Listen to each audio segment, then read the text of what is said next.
Hi gang, welcome back to my channel. I hope everyone is doing really well. I am going to have a bit of a break from the fashion content, so this week's video is not going to be a haul. I actually thought I'd do an in-depth makeup routine for this video. I've done these over on TikTok and Instagram previously, but I am constantly changing my routine. I just thought this would be a good way to finally do a big thorough video on all of the products that I use. So let's crack on.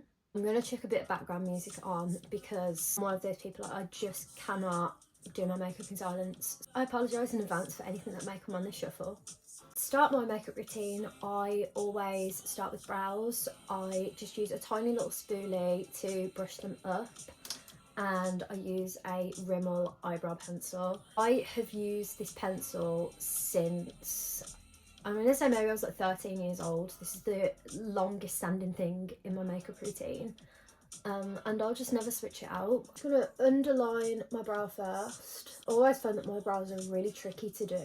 I'm a huge victim of overplucking when I was 13 years old, and pencil thin eyebrows were in style. I've never recovered from that period. Eyebrows are probably what I spend the longest on, just trying to ensure that they're like both even. I just like to very gently press with the pencil to give what sort of looks like, I think, sort of very faint hairs. I don't like having a blocky brow. So rather than colouring these in really sort of harshly, I just kind of draw upwards to create a sort of hairline stroke. This is not going to be one of those makeup routines where I'm going to tell you where brushes are from, because I don't know. Some of these brushes have literally been in my makeup collection for 87 million years. I'm using the HMB Soft Focus Concealer here just to go under my brows. I just put the tiniest bit here on the top of the tail as well, just to make the tail really sharp as well, and then blend that out into my forehead a little, just so the line isn't as harsh when I come to put my foundation on top of it. Next step is eyeshadow, for which I just use a bronzing palette. This is the Hoola Contourist palette. Just with a sort of big fluffy brush like this, I just lay down the base. I genuinely can't even tell you what these shades are called. I just use these top two here. I just kind of keep going with this until the concealer from under my brows is blended out, and then using a lighter brush I use this shade here and just kind of contour my crease. I put quite a lot on the brush, but I hold my brush very low down so that I am just kind of tickling my eyelid almost. I just find that it blends out a lot better when you do it like that, rather than holding it a bit too close and getting just a big fat harsh line that's really difficult to blend. I'm just going to soften this out with a clean brush. Ordinarily I would be using my e.l.f. Pal Grip primer, but I'm running really low on this at the moment and I can't be bothered to go and get another one. So I'm substituting back to my old routine, which is the Weleda Skin Food and the Kevin Aucoin Glass Skin. Sorry, Glass Glow Face. I have used Skin Food for as long as I can remember. I think maybe about like 3-4 years now. It's a really good moisturiser as well as being a really good primer. I think it's quite tacky, so it holds your makeup in place really well. I love adding a little bit of the Kevin Aucoin into this because look at the glow that this is giving my skin. I really like to be glowy. I don't think I've grown out of 2016 makeup.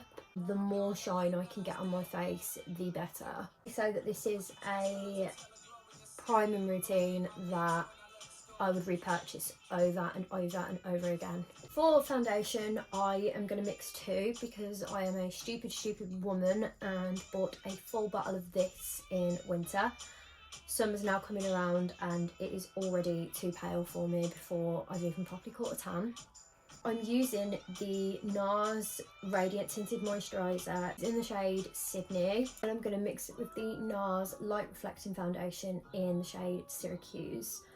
My pump broke on this. I can't get it out of the lid, so every time I want to use this foundation I have to get this little brush and just sort of dig some foundation out. This is the only brush I know what it is, so this is the Refi brush. I think this blends your makeup into the skin so well. Got a glimpse of myself in the viewfinder and I am looking incredibly orange at the moment. I promise we will fix we will fix this with concealer.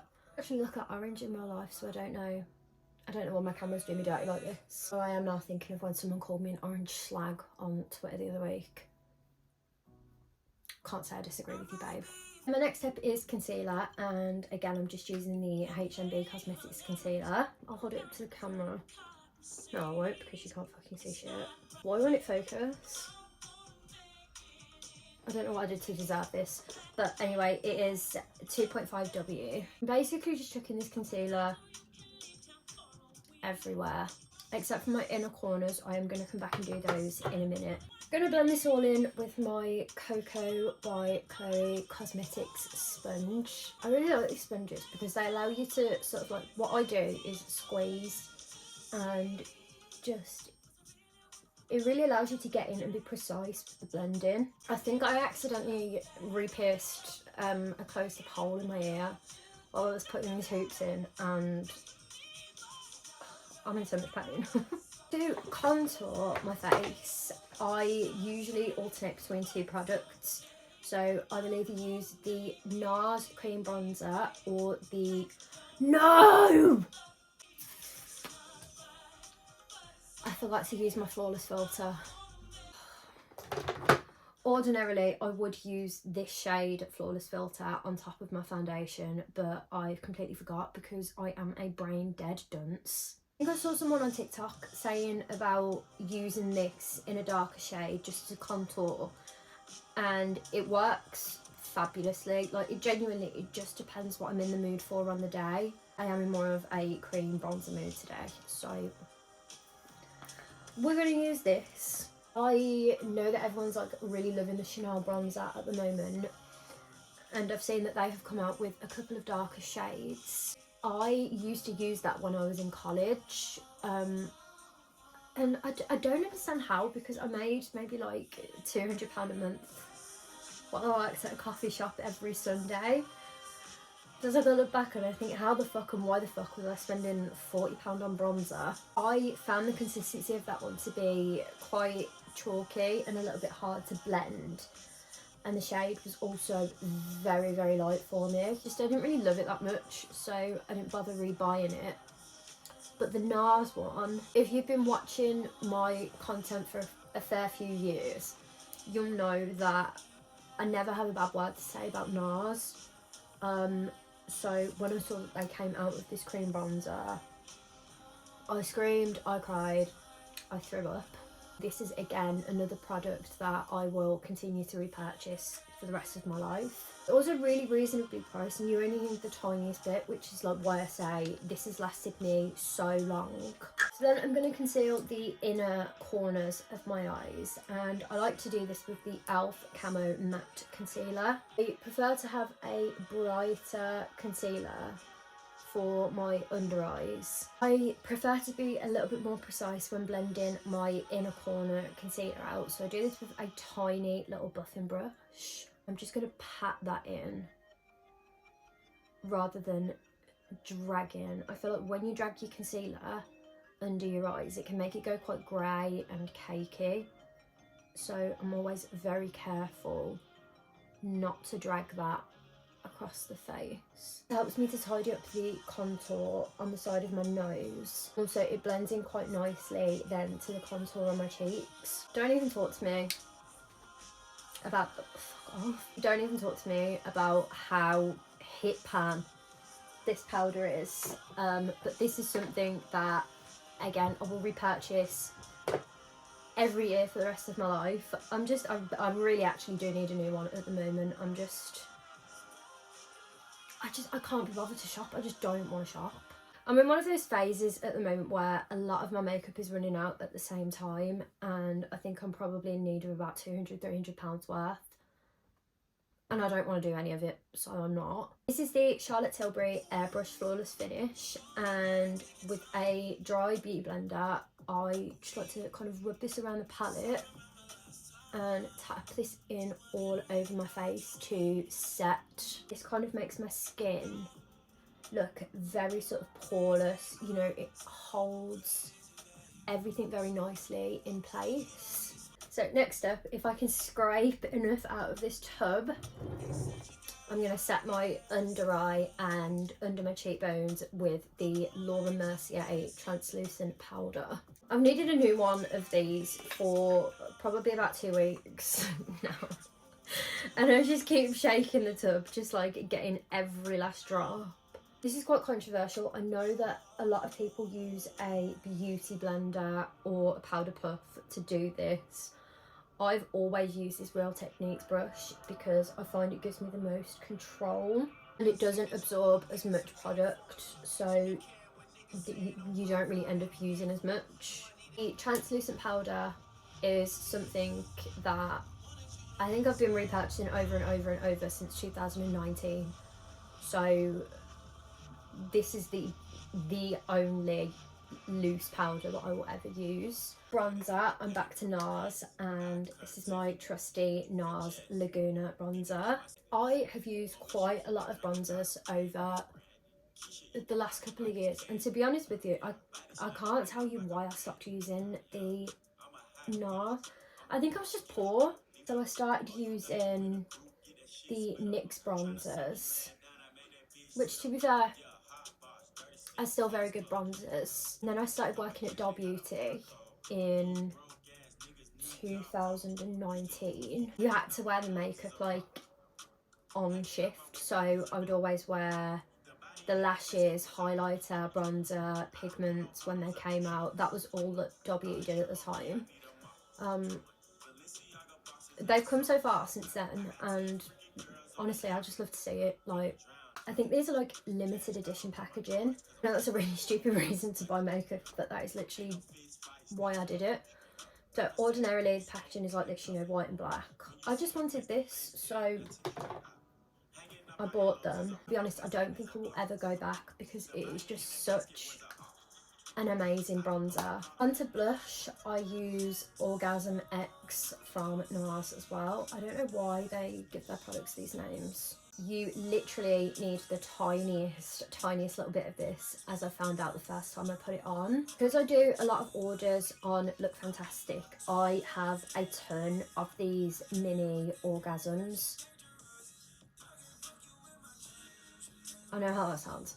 With the normal orgasm, you kind of have to press in a lot to get a lot of product. But with Orgasm X, you literally just need to tap. The colour payoff from it is really good. It's a very blendable formula, so if you do use too much, it is quite easy to blend out. Really like the pink rosy glow that you get from using a bright pink blush. I didn't actually use blush until maybe 2–3 years ago. I didn't really think that it was that essential. It's genuinely one step that I couldn't live without now. I am one of these people who likes to put blush absolutely everywhere. I like to always look bronzed and tanned and glowy, which is why I like to be shiny, and, you know, I use a hell of a lot of highlighter. This is my entire personality. Now that we're done with face, I like to just give myself a tiny little spray of the Morphe Continuous Setting Mist. Let's take this hoop out. I felt my ear's gonna fall off. Yeah, I had re-pierced my ear, by the way. I've just put this back in the right hole. I'm an idiot. So now we're on to eyes. I'm just gonna grab all my products all at once. This is a step that I can kind of take or leave. It really depends if I'm in the mood for it. But I grab a tiny brush like this and just go under my under eyes with a little bit of bronzer. I'm going for a more subtle look and I'm not using eyeliner, things like that, then I won't do it. First thing I'm going to do is go in with my brow gel just to sort of add a little bit more colour back into my eyebrows. The reason that I do this after I've done my foundation and my powder and everything is because I find I tend to get a little bit of product in my brows. This just helps bring the colour back and set on top of that. I'm just going to curl my lashes with the Tweezerman lash curlers. This always scares me because I'm so clumsy and I always end up pinching my eyelid skin. If you're one of those people who thinks that curling your lashes doesn't make much of a difference, I have such big news for you. I was a real skeptic and I actually never used to believe it myself until I started getting LVL. You're on sale at maybe about week 6 or 7 and your lashes start like going back to normal, kind of like mine are now. I always find that I look like an 11-year-old boy and I have no lashes. I feel bald, like, so I do everything I can to lift them, and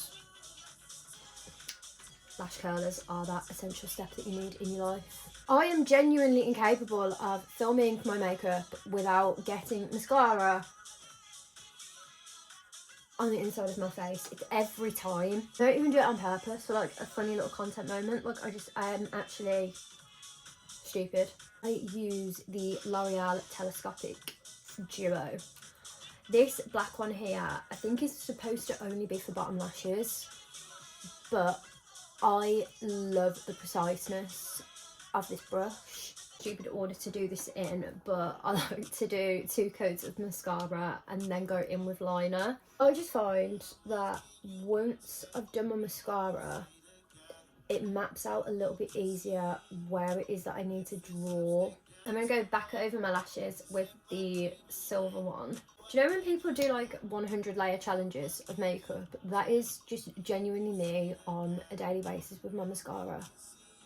I really like a thick, clumpy lash kind of look. I don't know why, but I mean, that's just who I am as a person. I don't really wear lashes a lot these days. I mean, I do like my lashes to be kind of big and sort of noticeable, but I don't like a false lash as much. So I just apply a lot of mascara to compensate for not wearing lashes. Another step that I'm not too sure why I do after I've done mascara is my inner liner.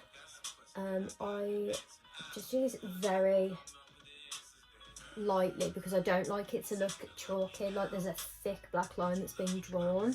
Literally, I only do it just like here along where I've done my lash mascara. I don't know how to explain it, I just feel like it makes your eye look a little bit more like cohesive, like everything is all together. It's probably the stupidest thing I've ever said, but hopefully someone understands what I mean. Just a few finishing touches. So I use NARS Casino just to go back over my bronzer and add in a little bit of definition. Casino is darker than Laguna, so I find it just sort of deepens up my contour a little. So this I only apply under my cheekbones and just across my forehead.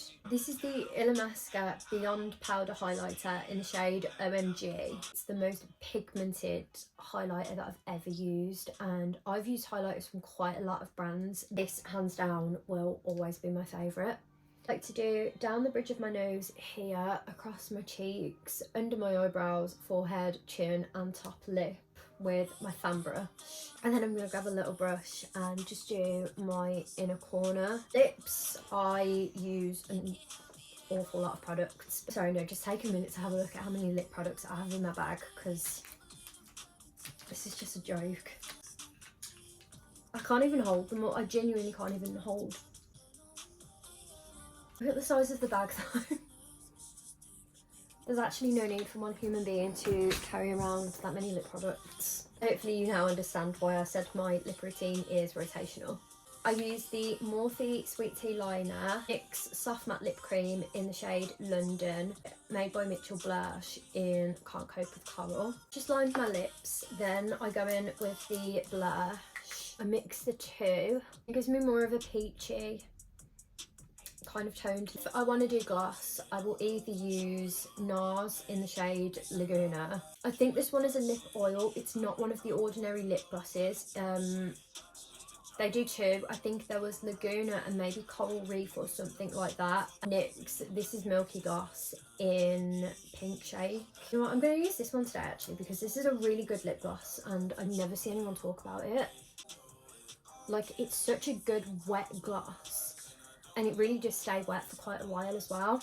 To set, I'm going to use the Superdrug Vitamin E Hydrating Mist. Don't ask me why this works so well as a setting spray, because I have no idea, it just does. Going over it with the Morphe Continuous Setting Mist again, using a hydrating mist and then sort of a matte setting spray, like in this order, really sort of holds your face in place. Every time I've fallen asleep in my makeup, I can definitely vouch that that is the case. I did have a little electric fan that I used to just sort of dry this setting spray in a little bit, because I hate waiting, I'm really impatient. My fan broke and I found this when I was clearing out my drawer the other day.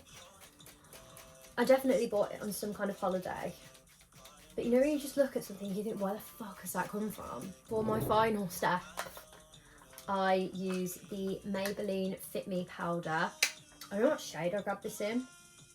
I grabbed this in 115. I'm going to get quite a lot of product on this brush and just tap it into my skin. I always do this while my face is still a little bit damp from setting spray.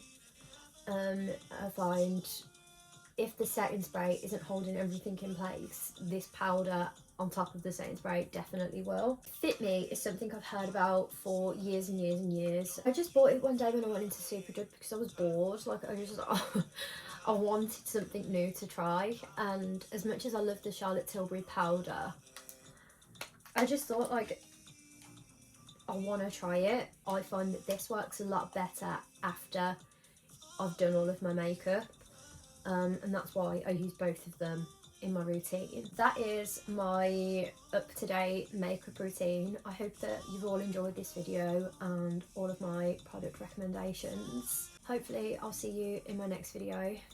Peace out.